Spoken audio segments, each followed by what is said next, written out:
cette première nuit de l'entrepreneuriat à l'Institut Polytechnique de Paris.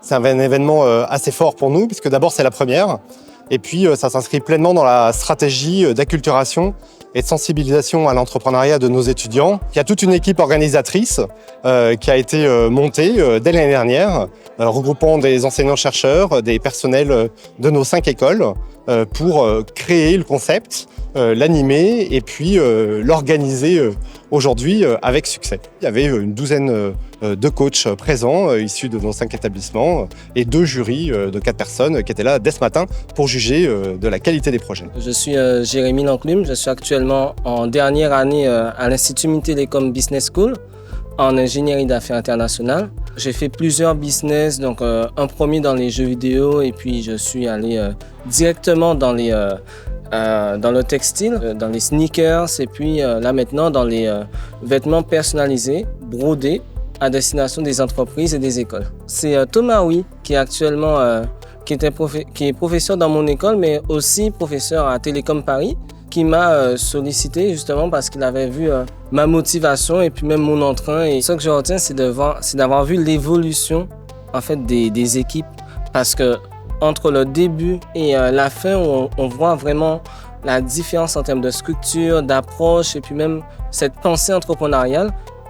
On voit que la nuit de l'entrepreneuriat a été vraiment efficace. Je m'appelle Caroline Demulder, je suis en 2e année à Télécom Paris, spécialisée en réseau et en télécommunications. Je m'appelle Nina, je suis en 3e année du bachelor de Polytechnique et j'étudie les maths et l'économie. Ce qui m'a poussée à m'inscrire à cette nuit de l'entrepreneuriat, c'est vraiment le challenge.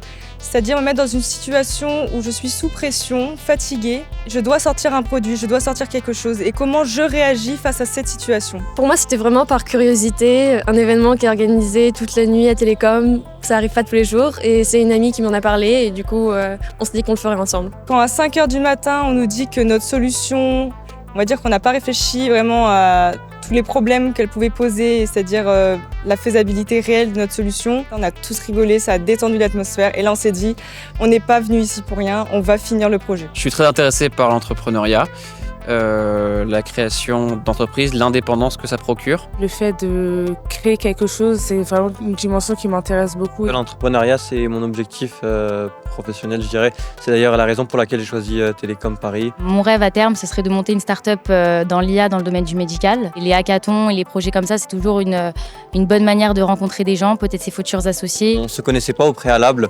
Du coup, je pense que c'est un peu le fruit du hasard que finalement nous nous sommes retrouvés à avoir une équipe multidisciplinaire et mixte comme on peut le voir. On est parti sur une idée.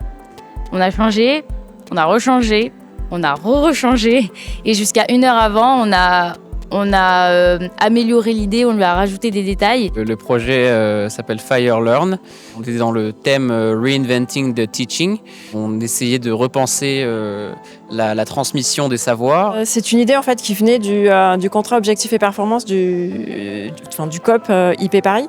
L'objectif c'était de sensibiliser plus en amont des étudiants en parallèle de leur cursus et de leur faire vivre une expérience immersive et rapide, donc pendant toute une nuit. On a choisi 6 thématiques principales.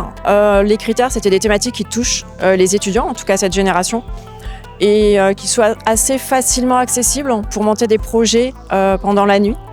Donc on a eu des thématiques autour de l'énergie, l'environnement, repenser la façon d'enseigner, les risques cybersécurité, l'inclusion et le handicap. On a eu une centaine de participants qui sont restés tout au long de la nuit et qui ont pitché le matin. Donc il y a eu vraiment une très grande motivation, des étudiants très assidus et c'était vraiment un plaisir de les coacher.